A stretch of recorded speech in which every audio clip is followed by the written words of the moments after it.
Welcome to Our Girl Relationships. On this channel, we discuss day-to-day problems people face in their lives. Let's start with the video.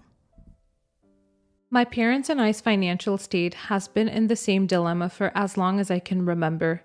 They were always absent, claiming to be at work or occupied, trying to create some sort of financial stability for me. Growing up, I really believed that that's what they were doing. As I matured and became an adult, I was coming to the realization that they had been lying to me all along. The more I noticed how much money they made and how much we spent, the more I became aware of the fact that there was something amidst their spendings that's taking up the financial stability and comfort I was deprived of. I couldn't tell you what it is now because it is something that could speak negatively of my parents if the entire situation isn't read properly. Nevertheless, I grew up to become less appreciative of their constant absence, which they claimed was for my own good, but was actually for the sake of their entertainment. I also grew impatient and concerned about the point in life in which I get the chance to allow my efforts to define the quality of my life. I knew that following high school, I would have to start taking control over things and make my own dreams come true. One of the many dreams I grew up fantasizing about was flying out to another country and studying and making a good life for myself, and even getting married eventually. To me, it wasn't just the fact that I would get a degree or go abroad. It was that I would get the opportunity to start everything from scratch and have things actually be defined by my efforts and the hard work that I put in, instead of the lies my parents raised me on and the terrible community I grew up in. There was always a rooted fear within me that I wouldn't be able to make it, and it grew within me the more I realized just how difficult the process of transferring one's life to another country is. I never lost hope nor stopped working to make the money I used to give myself that push. I'm still very proud of myself for sticking to my dreams and seeing them through to the end. I can also acknowledge the fact that I probably wouldn't have been able to achieve them had my parents not been a helpful factor in me going abroad. When I informed them that I would be studying in Europe for the following 6 years or so, I guess they were struck with the realization that they didn't prepare anything to back up my plans or help me enter adulthood. At the time, the only thing they could offer me was take out a single annual mortgage on the house and lend it to me while I get a degree, and then they were trying to pay it off, or I could do so once my studies were over. It was very evident that they would never actually try to pay it off and would hold off on it until I'm able to pay it myself. But it was basically the most essential factor in me getting the life of my dreams. It's been 6.5 years since that happened, and I returned home a couple months ago for the first time. Only I didn't come back by myself because while I was in Europe getting proper education, I met the man I believe to be the love of my life and the person I wish to continue my life with. I say that with such conviction for many reasons, one of them being, with my residency over in his country, he agreed to fly back home with me and see where things go, and even try to apply for nationality eventually, just so he could be near me. My parents allowed us the peace of mind for the first few days before things started going down the drain. They asked me to go with them to the bank so I could pay off the mortgage I had taken all of those years ago, because they were in need of money, and having debts with my country's governmental banks is never a good idea. It could easily lead you in jail for decades. Oh, and honestly, going back to the bank and interacting with the government workers and everything made me realize just how much of a drastic drop in life quality I would be experiencing should I stay there. Once I was shown the amount of money I was supposed to be paying, I realized that my parents had cornered me into a bit of a snackery manipulative situation. The money that I was requested to pay off was more than 10 times the money I had taken to fund my studies. If I had to guess, they probably took out yearly mortgages at least a dozen times after the one I used to fly out. I still paid it off because I was aware of the fact that if I paid off all of it at once, then the government would grant me ownership over the house and legally list it as one of my properties. What I then believed to be an investment turned out to be one of the worst decisions I've made in my life. My parents' home was in an absolutely terrible condition, which obviously means that the mortgage money they had taken throughout the years wasn't spent renovating the house. It was spent possibly sponsoring their horrific self-control and money management habits. I still had plans of taking up some of the money I had saved up for my living and using it to renovate the home because I really didn't want to make my boyfriend, who is used to living very comfortably, suffer through the terrible conditions that my childhood home was in. I was willing to look past all of this if my parents hadn't once again cornered me when we got home and flat out asked me to kick out my boyfriend and send him back home because they didn't want a stranger living in their home, and said they didn't want me spending my money on him and instead focusing my efforts on paying them back for bringing me into the world and raising me to become the person that I am today. I was disgusted by their greediness and how they only saw me as a tool that could pay off their debts and feed their incompetency. To a certain extent, I'm grateful they started feeling the entitlement to use me and take advantage of me immediately as I got home, because had I gotten settled down and renovated the home and stabilized my stay in the country, I don't think it would have been as easy to repair the aftermath of this incident. As soon as they asked me to kick out the man who literally agreed to flip his whole world upside down so he could be with me, I finalized ownership over the house, then packed all of my stuff and my man and yeeted myself out of the country and back to Europe immediately. I took the step that my boyfriend and I had been avoiding, which was to get legally married so I could have a European passport and a permanent residency, not even a nationality. I try not to think about how they're doing or whether they were able to provide for themselves or not, because they're adults and they're the ones supposed to be responsible for me, not the other way around. I still can't help but feel guilty for not offering them the help that I want to be offering them. The only reason that is because I know they will get used to my solution offering presents, and they will be addicted to having me as a source of income instead of being comforted by the presence of their daughter in their life. It makes so much sense that you wouldn't hesitate to get out of your parents' household and back in a place where you had no contact with them. They seem to be horrible people before they are horrible parents, and the combination of two is really detrimental, and a person with your ambitions and goals in life. I agree that if you stick around them and let them influence you long enough, they're going to start leeching off of your dreams, and eventually you're going to be left with nothing and a miserable boyfriend. Not the a-hole. Your parents are terrible at giving love or interacting with it. Not sure if it's because you have different origins and your culture is different, but the perception of love seems to be very superficial and transactional. It shows in the way that they still rejected your boyfriend even though he showed how much he loved you by moving countries for you. Your parents assuming you would drop him so easily speaks more of what they would do in a similar situation, even for you possibly. Not the a-hole. I would assume that staying in your country with those kinds of people is the perfect recipe to throw away everything you've spent your life building up. Go back to Europe or whichever country you were and stay there for as long as you can. If you want to support them and help them out financially, then make sure it's not large enough for them to rely on you, and stay in contact with them for the sake of relieving your own conscience. Other than that, these are the exact people you want to minimize contact with. It doesn't matter if they're family or not. They clearly don't consider you family in the secret sense that they're asking you to consider them, or else they wouldn't have taken advantage of your financial state so evidently, even when they know that you're struggling financially at your young age. Next story. First off, I'm bad at storytelling, so if something is not clear, feel free to ask. I, 29 female, am from Europe but have lived in South Korea since I was 19. Currently, I live together with my boyfriend in a nice spacious house.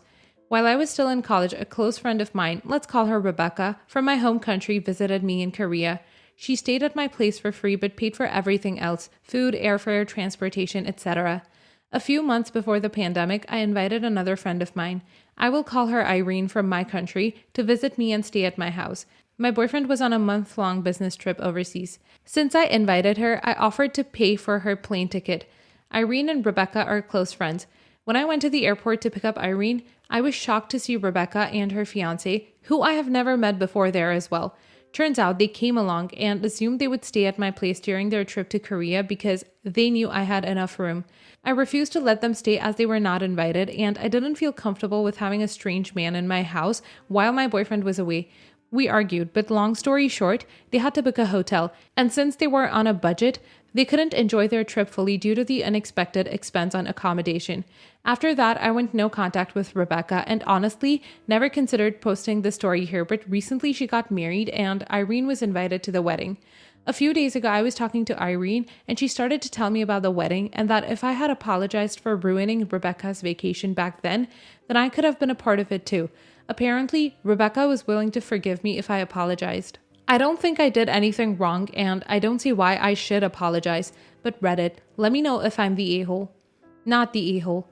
They show up unannounced, expecting to stay when she could have easily contacted you and asked. She did that on purpose. She tried to ambush you and hoped you would get guilted into saying yes. It's perfectly acceptable to refuse housing a strange man, especially given your boyfriend was absent. Lastly, my question is, why didn't Irene drop you a hint or alert you to the fact that Irene and her boyfriend were coming? That makes it seem like she was in on it and actively assisted them in ambushing you. You have strange friends. Not the a-hole. You are not in the wrong. You have a right to refuse anyone staying in your home. It takes a lot to invite yourself to stay at someone's house, demand an apology to be invited to their wedding, all because you refused her freeloading mooching ace. Rebecca and her man, they're the ones that need to apologize to you. Let Rebecca know she can keep her forgiveness. It's not needed after you said no. This was and is your boundary, and Rebecca's entitlement got mad due to her not being able to force you to do something you did not want to do. Good for you for standing your ground. I refused to let them stay as they were not invited, and I didn't feel comfortable with having a strange man in my house while my boyfriend was away. We argued. I would have never argued with someone after I said no. Not the a-hole. It's weird that neither Rebecca nor Irene informed you that Rebecca was going to Korea too and wanted to stay with you, especially if you're already friends with Rebecca. Didn't she at least drop you a text or something before appearing in front of you? It is weirder that Irene brought this up after 2 years saying that Rebecca is waiting for an apology. Does Irene see anything wrong about Rebecca, or is there some communication breakdown on Irene's part? Did you find out how Rebecca got herself invited to your place? Was it her idea or Irene's? Next story. I was doing some grocery shopping with my 2 kids, 3 and 4.5 today. Usually we all shop together, but my husband was at work all day and I wanted to get to the digital deals and week at sales the first day of the store week while they were still well stocked. Kroger's, fries. Something doesn't scan right in the self-checkout, so an attendant comes to help. She first gives my kids some stickers, which they were super thankful for. Then she begins to see what the problem was. She stops and smiles comfortingly at me. Shopping can be hard as a single mom, can it? I was taken aback as we usually shop as a family with my husband, and I never receive questions like this. I laughed uncomfortably and said, "Oh no, I'm not a single mother," and showed her my rings. My husband crafted a beautiful engagement ring for me with diamonds his father gifted him when he was younger. We had a very small courthouse wedding where he gave me a small diamond wedding band. Together, they're very beautiful and I treasure them. But as soon as I showed the attendant, she made an awful offended face and said, "Okay, wow, you're the winner for most disrespectful shopper today." And she literally left.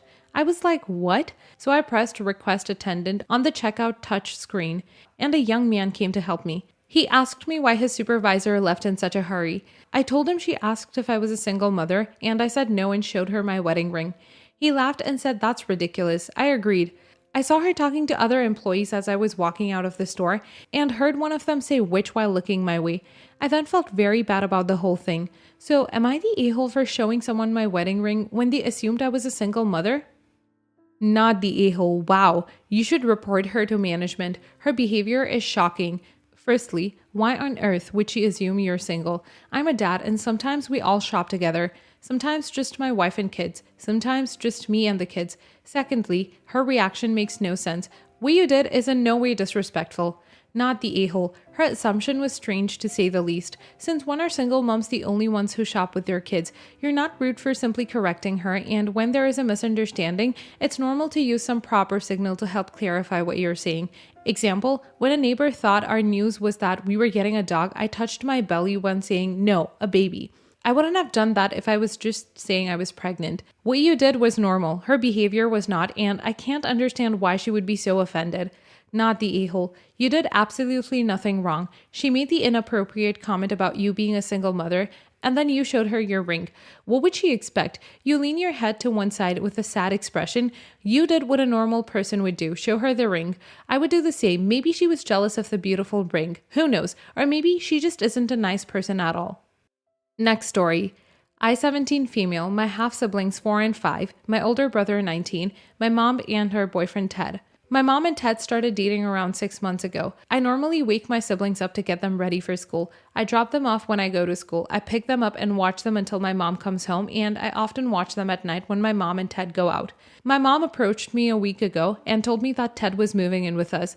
They were expecting me to help take care of his daughter when she was staying there. Moving day. Ted's daughter wanted my room. I was kind but showed her to the room my mom set up for her.